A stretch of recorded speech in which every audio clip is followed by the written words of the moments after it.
आज हम लोग जैविक कृषि राजेश्वरी देवी फार्म हाउस पे पहुँचे हैं और यहाँ के विषय में कुछ आप लोगों को बताना चाहेंगे हमारे श्री अनुराग शुक्ला जी और हमारे उत्तरकाशी उत्तराखंड से आए हुए श्री माधव भट्ट जी। हाँ जी सर, बताइएगा इसके विषय में कुछ। जी सभी को प्रणाम। आधुनिकता के दौड़ में और हमने सोच को अपने विकसित नहीं होने दिया है, उसके ऊपर एक आवरण पड़ गया है आधुनिकता का। उसी चक्कर में हमने सोचना छोड़ दिया हम खा क्या रहे हैं, हम रह कैसे रहे हैं, और उन्हीं सबके शोधन के लिए, संशोधन के लिए आपने देखा होगा अभी जब कोरोना काल आया था सबको प्रकृति की ओर लौटना पड़ा था। अगर जीवन दायनी कहीं कुछ अगर मुक्ति का मार्ग नजर आ रहा था तो सिर्फ प्रकृति, चाहे गिलोय के रूप में, चाहे तुलसी की काढ़ी के रूप में, ऐसे जितने भी थे, प्रकृति से जो आत्मीयता का तादाद उस समय बना था उसमें लगा था कि हाँ प्रकृति हमारी जीवन दाता है, यही है। तो वैसे ही हमारी आम जन जीवन शैली में हम विचार नहीं कर पा रहे हैं कि हम कितना जहर खा रहे हैं। सब्जी उत्पादन हो या सामान्य कृषि हो, अभी हम लोग का एक सेमिनार हुआ था वाराणसी में, भारत सरकार द्वारा आयोजित था, उसमें था कृषि मंत्री जी ने उन्हें बताया कि जब हरित क्रांति भारत में आई तो शुरू में यूरिया आई, बिल्कुल भनाभन उसको डाला जाना, नाइट्रोजन की पूर्ति करता है ऐसा करके, लेकिन उसने क्या क्या केमिकल बेस नीचे छोड़ करके और सॉइल स्ट्रक्चर को बिगाड़ा, मृदा संरचना को बिगाड़ा। ये फिर पता चला कि डाई आई, पोटाश आया, लेकिन आज कंडीशन क्या है, सॉइल स्ट्रक्चर आपका पूरी तरह डिस्टर्ब हो चुका है। आज से कुछ साल पहले, मुझे ध्यान होगा 15-20 साल पहले, हम लोग गेहूं में गमोक्सिन मिला के रखते थे और आगे पाया क्या गया, वो जो नॉर्थ पोल साउथ पोल है वहाँ के पेंगुइन तक के डीएनए में वो गमोक्सिन के तत्व पाए गए, बैन कर दिया, ऑल ओवर वर्ल्ड में बैन कर दिया। तो सोच लीजिए कि एक चीज पे अनुसंधान किया तो नॉर्थ पोल और साउथ पोल तक में जाकर के डीएनए में वो इफेक्ट डाल सकता है।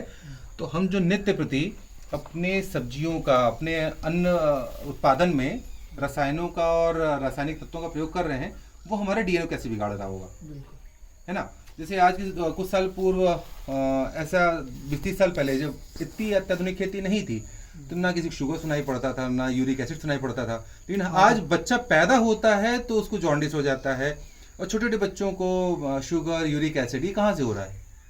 इसी रसायन और खान पान और जो अनियमित दिनचर्या है।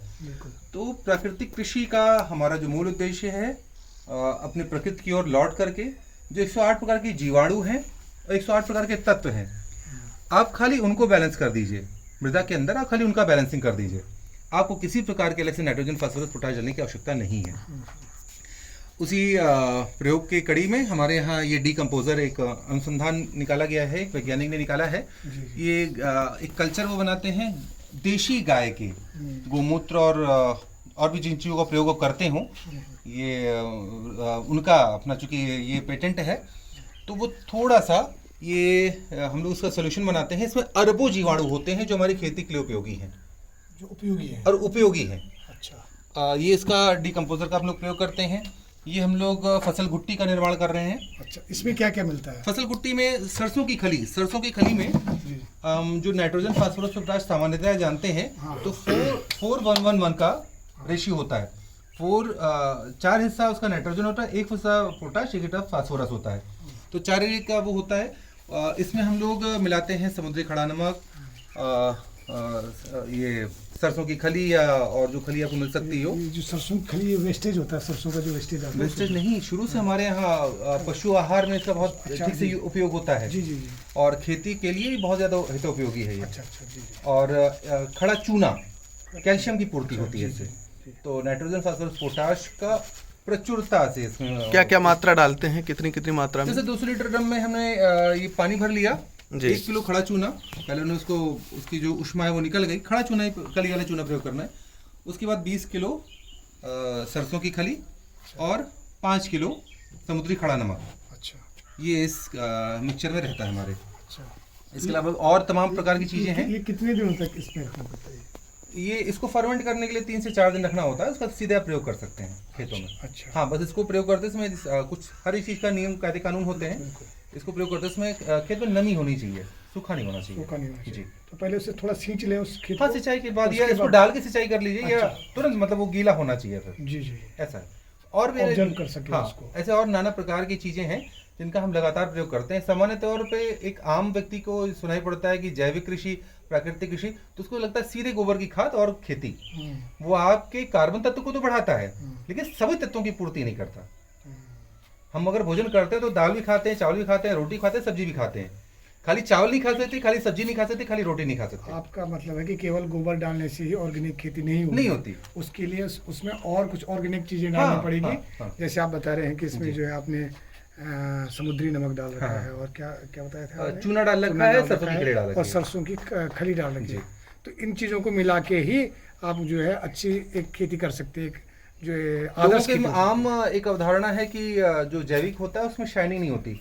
अभी आप देख करके आ रहे हैं कि बहुत शाइनिंग होती है, बिल्कुल। शाइनिंग और स्वाद में जो, और एक चीज और है जो चीज आपको नहीं भी दिख रही है, जी जी श्रद्धा की बात होती है। अगर प्रभु का आप धारण उनमें ध्यान लगाते हैं और श्रद्धा से आप कहीं भी बैठते हैं, मनन उनमें करते हैं, चिंतन लगाते हैं अपना, तो आपको एक ऊर्जा मिलती है, बिल्कुल। है ना। एक जो होता है आजकल प्रैक्टिकली बहुत ज्यादा होना कि नहीं हमें भगवान है तो दिखाई पड़े, तो हर एक चीज करने के लिए, कुछ पाने के लिए कुछ साधना करनी पड़ती है ना। पहले बताओ कि भाव पवित्र होने चाहिए बिल्कुल उस दिशा में। आपके भाव पवित्र हैं और आप जो कार्य कर रहे हैं ये पुनीत कार्य है। ये केवल एक आर्थिकी का जरिया नहीं है, ये एक प्रकार की साधना है। जो आप साधक बने हुए हैं, आप हमारे जो लोग हैं वो आधुनिकता की होड़ में या ज़्यादा प्रोडक्शन की होड़ में वो गलत चीज़ों का इस्तेमाल करके देखिए, अंधानुकरण इतना तगड़ा है कि जो मार्केट में लोग काम कर रहे हैं, हम किसी को दोषारोपण करना मेरे प्रकृति में नहीं है, लेकिन हमें लगता है कि वो अर्थोपार्जन के चक्कर में उनकी नैतिकता का पतन हो चुका है। अर्थ आए, ठीक है, इससे मनुष्य भले चला जाए लेकिन उनके पास अर्थ आना चाहिए। हमारा ये संकल्प नहीं है। जो चीज खाए वो शरीर को भी लगे, हाँ। और अपनी आत्मा को भी शांति मिले कि हाँ हमने जो है आत्मसंतुष्टि की है, किसी को गलत प्रोडक्ट नहीं दिया है। तो हमारे यहाँ कोई भी चीज़, जैसे बहुत से लोग होते हैं कि हम जिस चीज़ पे काम कर रहे हैं उसके गुणसूत्र हम नहीं बताते। हम तो कहते हैं इस फॉर्म के हमारा सौभाग्य है कि हमारे सेवानिवृत्त कर्नल के.सी. मिश्रा जी हैं, जिनके सानिध्य में आकर के हम ये काम कर पा रहे हैं। उनका भी ये भाव है और मेरा भी ये भाव है, इसलिए हमारी एक आत्मता बहुत बढ़िया बनी हुई है कि हम जिस चीज़ को कर रहे हैं, हमसे कुछ सीखना चाहे तो जितना हमको आता है उसमें किंतु परंतु 1% भी अपने पास छोड़ेंगे नहीं। सब बता करके हम चाहेंगे कि इसका और प्रचार प्रसार हो। एक अच्छी बात इसमें है कि हमारे जो इसके संरक्षक हैं वो एक फौजी हैं जी, और वो सेवानिवृत्त हो गए हैं, कर्नल साहब हैं, और उनके संरक्षण में ये सारा कर जो देश की सरहदों में हमारी रक्षा कर रहे थे, वो आज हमारे खेतों की भी रक्षा कर रहे हैं, हमारी खेती की भी रक्षा कर रहे हैं। और आप जैसे जाबाज सैनिक जो खेतों में सैनिक के रूप में यहाँ पर खड़े हैं और जो कर रहे हैं, यहाँ ऑर्गेनिक खेती कर रहे हैं। और हमारे हम लाइफ इंश्योरेंस का काम करते हैं, अध्यापन का कार्य करते हैं, बताइए। लेकिन जितनी मन के साथ हम इस काम को करते हैं, संभवतः शायद हम उतने मन के साथ और काम नहीं कर पाते। इतना मेरा जुड़ाव ये है। आपका मिट्टी से लगाव है, अपनी जन्मभूमि से लगाव है, और जननी जन्मभूमि से स्वर्ग। ये हमारे राम जी ने बोला था लक्ष्मण को, ठीक है राम, और वही जननी जन्मभूमि का जो कॉन्सेप्ट है वो हम कृतार्थ उसे यदि हम एक मूल रूप से देखें तो ये आज हमको दिख रहा है कि देखिए कितनी बढ़िया खेती कर रहे हैं। और हमको तो बड़ी सौभाग्य है हमारे अभिनव जी का, जिन्होंने हमको यहाँ पे लाके हमको इतना अच्छा कुछ दिखा रहे हैं।